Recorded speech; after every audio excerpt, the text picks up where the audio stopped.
Y nosotros vamos a comenzar nuestra agenda de entrevistas con el profesor Jesús Macei. Formó parte del equipo diplomático en Brasil entre los años 1996 y 2000, politólogo, profesor también de la Escuela de Estudios Políticos de la UCB y bueno, con amplia experiencia en el ámbito internacional y sobre todo en el análisis sobre temas que parece que se nos escapan. Hay un artículo que publicó recientemente, que ha difundido recientemente el profesor Jesús Macei sobre globalización y biopolítica, al cual queremos dedicarle esta conversación. Gracias por acompañarnos, muy buenas tardes. Gracias, Vanessa. Muchas gracias para compartir contigo y con tu radio escuchas y cariños a todo tu equipo de productoras. Muchísimas gracias, profe. Usted en este trabajo sobre globalización y biopolítica hace varios planteamientos, entre otros lo que implicó para el mundo la pandemia por coronavirus, COVID-19. Pero realmente en la política, en la geopolítica internacional, ¿qué cambios se pueden atribuir o qué fenómenos se pueden atribuir al coronavirus, al COVID-19? Bueno, el coronavirus afectó todas nuestras vidas, ¿no? No solamente en la dimensión de la salud, sino en todos los aspectos de nuestra vida, ¿no? En una visión multidimensional del problema, en la parte social, cultural, económica, familiar, deportiva, de entretenimiento, ¿no? Entonces la pandemia tuvo un efecto multidimensional devastador. Fíjate que la OMC no declaró y aún a estas fechas no ha declarado finalizada la pandemia, ¿no? Y estamos en el año 2024 y claro, se ha dado por hecho de que la pandemia ya pasó. Entonces, pero la pandemia afectó todos los órdenes de nuestra vida, ¿no? Fíjate que la pandemia mató a casi 7 millones de personas, claro, no con la dimensión, por ejemplo, de la gripe española a principios del siglo siglo XX, ¿no? XX, ¿no? Que mató más de 40 millones de personas, claro, con unas condiciones sanitarias, comparándolas con hoy en día, muy paupérrimas, ¿no? Y entonces, con todos los adelantos tecnológicos desde el día de hoy, desde el punto de vista sanitario, desde el punto de vista tanto preventivo como correctivo, bueno, tuvimos los fallecimientos y las repercusiones, como te digo, en una visión multidimensional de la globalización en todas esas áreas, ¿no? Cambios en las relaciones internacionales, por ejemplo, profesor Macei, que usted vea, Claro, o fenómenos asociados con la pandemia en la claro. correlación de fuerzas, por ejemplo. Sí, porque al principio, no hubo un trabajo coordinado entre los países más adelantados desde el punto de vista médico, sobre todo Estados Unidos, China.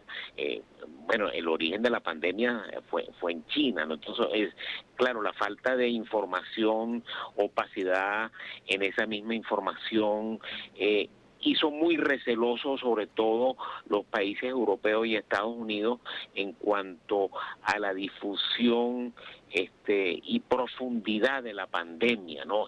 Hacia el continente asiático.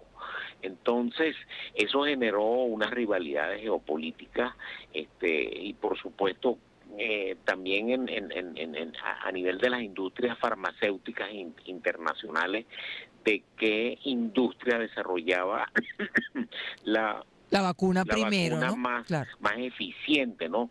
Entonces hubo vacunas europeas, ¿no? Estadounidenses y chinas, ¿no?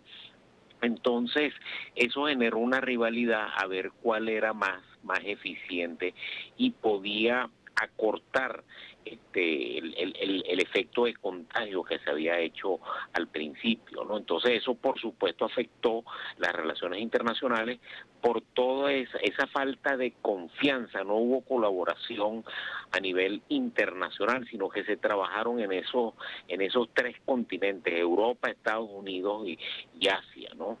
Y Pero usted habla gracias a de Dios, rivalidades geopolíticas, profe. ¿Esas sí. rivalidades fueron momentáneas o se asentaron?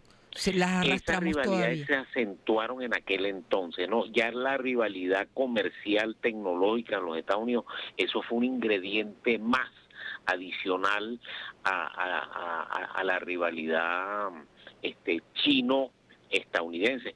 Y nos debemos acordar que la pandemia fue en pleno gobierno de Donald Trump, que no tenía una posición precisamente muy amigable con China, sino tuvo una posición de confrontación. Entonces eso fue un alimento mucho más grande a cómo se vio en los Estados Unidos la percepción y las expectativas de la pandemia en los Estados Unidos. Entonces eso por supuesto fue un aliciente mucho mayor.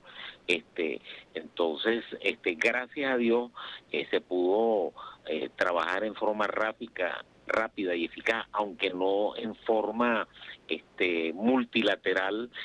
La OMC hizo todos los esfuerzos necesarios para trabajar esa enfermedad infectorrespiratoria, ¿no? Ahora, las características de la enfermedad, el hecho de que fuese una enfermedad, profesor Mazzei, que se contagiara de persona a persona por ese contacto cercano, ¿le imprimió alguna característica que a usted le haya llamado la atención en su análisis? Bueno, primero que se propagó en una forma veloz, Claro, la en una propagación. forma veloz, claro. Hoy en día con cómo se ha desarrollado la industria de la aviónica, los jets supersónicos, mayor contacto a nivel marítimo, el factor de la cooperación internacional desde el punto de vista económico, entonces eso hizo de que la enfermedad se transmitiera en una forma mucho más rápida, ¿no?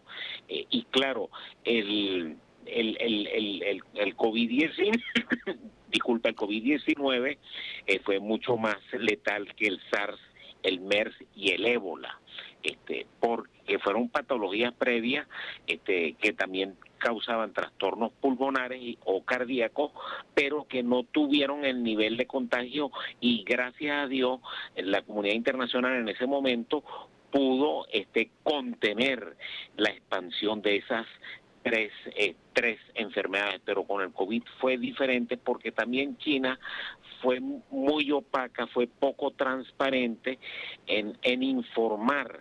A Por tiempo, ¿no? ejemplo, Informar en el momento. no solamente a tiempo, sino el origen del virus. Hubo muchas conjeturas, y no se sabía si había salido de un laboratorio biotecnológico o paso del contacto animal al ser humano.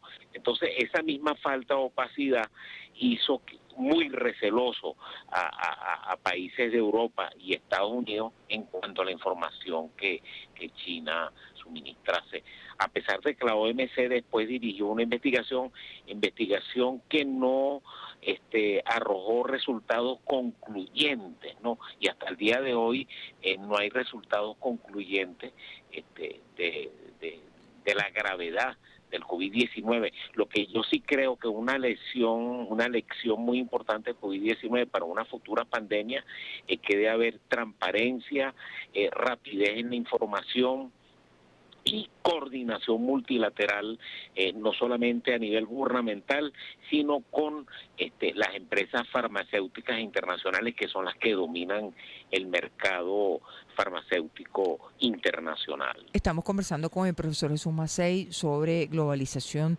geopolítica y los cambios que han estado asociados también con la biopolítica y en este caso con el coronavirus SARS-CoV-2. Se acentuaron las desigualdades, se acentuaron las diferencias entre los distintos mundos, si lo vemos así, profesor Mazzei. Sí, por supuesto, eso aumentó la brecha de desigualdad entre los países desarrollados y los países menos adelantados. Por ejemplo, uno de los continentes que más sufrió fue África, países de menos adelantados de Asia, y por supuesto América Latina, que también fue una zona muy afectada, ¿no? Algunos países fueron muy afectadas. En el caso venezolano, fíjate que aquí llegó fue fundamentalmente la vacuna china. Aquí no llegaron, por supuesto la vacuna americana no llegó, y las vacunas europeas tampoco. Y la rusa, no, ahí vemos la geopolítica también actuando. Exactamente, Claro. exactamente. Los aliados de hoy en día, tanto la rusa como la china, y los recelos en cuanto a la efectividad de esas dos vacunas. Entonces, también hubo una competencia a ver quiénes podían controlar zonas de influencia en cuanto a la vacuna. Entonces, fíjate que eso acentuaba la rivalidad también entre las grandes potencias, sobre todo a nivel de la industria farmacéutica, ¿no? Profe, pero entonces lo que entendemos es que también en la atención, tanto vacunas, medicamentos, mascarillas, la geopolítica jugó. Es Por decir, supuesto. cada país, en función de sus aliados geopolíticos, tuvo una mayor o menor atención. Exactamente, estoy totalmente de acuerdo contigo. Y bueno, fíjate que eso acarreó, por ejemplo, suspensión de vuelos transatlánticos, cierre de fronteras, suspensión de actividades económicas, financieras, comerciales, actividades deportivas, actividades de esparcimiento y entretenimiento. La educación también cambió porque la educación se volvió al tiempo virtual, y eso ha tenido unas consecuencias en el desarrollo de la industria digital, que ahorita, por ejemplo, se está utilizando mucho los Zoom, intercontinentales, por ejemplo, y eso ha hecho de que no haya la disposición a la presencialidad en congresos internacionales en todas las áreas del conocimiento. Y como tú ves, esa fue una de las consecuencias del COVID-19, que afectó a más de 100 países en el mundo por la intensidad y profundidad de las interrelaciones, interconexiones que que hay en el mundo contemporáneo, ¿no? Entonces, gracias a Dios, creo que esa pandemia se puede dar por superada, pero ojalá, porque es imprevisible cuándo se pueda presentar otra pandemia. Eso depende de las condiciones sanitarias, de los niveles de fortaleza de los sistemas sanitarios, justamente para actuar en forma rápida y eficaz para evitar una futura propagación de una eventual pandemia más adelante, ¿no? Profesor, estamos conversando con el profesor Jesús Macei. Le preguntamos también, ya hay alertas de la Organización Mundial de la Salud sobre, bueno, siempre va a estar el riesgo allí de una nueva pandemia, se habla de la gripe aviar, de otros virus, en fin, más allá de las especulaciones, eh, ¿la afrontaríamos de mejor manera o de peor manera, en quizá un escenario menos optimista, con base en los aprendizajes que nos dejó el coronavirus? Yo creo que estaríamos mejor preparados, ¿no? Por el aprendizaje que hemos tenido, ¿no? Que lamentablemente algunas veces el ser humano aprende por ensayo y error. Entonces creo que eso también depende de la fortaleza de la infraestructura sanitaria, la dotación de la planta física, tanto desde el punto de vista logístico, de recursos físicos, como también de recursos humanos, médicos, enfermeras, biólogos, infectólogos, laboratoristas, etcétera, y que por supuesto que es unido a un suministro adecuado de antibióticos, de equipos, equipos de limpieza, suministros de servicios esenciales como electricidad, agua, internet y telefonía fija y telefonía celular, bueno, puedan hacer mucho más eficiente acometer una eventual pandemia en el futuro, ¿no? Pero yo creo que vamos a estar mucho más preparados, porque esta fue, si se quiere, la primera gran pandemia del siglo XXI, y aspiramos que pasen muchísimos años, pero muchísimos años, a que el mundo pueda ser sometido a otra pandemia. Fíjate que esto también se une, por ejemplo, al tema del cambio climático, ¿no? Cómo nos Claro. puede afectar el cambio climático en el futuro, el derretimiento de los glaciales del polo norte, del polo sur, por ejemplo, el efecto de lluvias más constantes, clima más caluroso, etcétera. Entonces, todos esos factores van a influir en cómo sea la intensidad y el nivel de expansión de una futura pandemia en el porvenir, ¿no? Ahora, profesor Massey, también con base en los aprendizajes, el rol de los organismos internacionales puede ser otro. Por ejemplo, me refiero a Naciones Unidas, me refiero a la Organización Mundial de la Salud, porque, bueno, siempre quedan sombras de dudas sobre la forma como se gestionó, ¿no? Más allá de que sea justo o injusto, es un asunto de percepciones. ¿Es suficiente con lo que tenemos de organizaciones internacionales para afrontar otra situación global como esta? Bueno, yo creo que la OMC debe trabajar más coordinadamente con los gobiernos que son partes de la OMC, pero también con la industria farmacéutica a nivel internacional en cuanto a la investigación en nuevas vacunas, en la investigación de cómo están mutando los virus. Entonces ahí tiene que haber una coordinación y una cooperación mucho más estrecha, ¿no? Y por supuesto países como Venezuela, que lamentablemente hoy en día tienen una infraestructura sanitaria que deja mucho que desear, Que ¿no? usted también lo cita en el artículo, habla Sí, sobre la sí. situación de la infraestructura sanitaria venezolana, profe. Sí, sí, entonces, porque lamentablemente la cuestión sanitaria en Venezuela se ha partidizado y ideologizado muchísimo, entonces no hay cooperación entre organismos públicos y organismos privados, y hoy en día, a pesar de la gran inmigración, no solamente de médicos, sino de biólogos, bioanalistas, enfermeros, etcétera, Venezuela todavía cuenta con unos recursos en esta área muy importantes, ¿no? Entonces, yo lo quiero sintetizar en dos o tres palabras: mayor coordinación, mayor cooperación, a nivel transnacional, a nivel multilateral, y en Venezuela mayor cooperación pública y privada. Debería ser ese el enfoque pensando en futuras pandemias, ¿sí? Sí, sí, sí, Ahora, exactamente. Naciones Unidas tendría que reformularse pensando en este escenario, profe.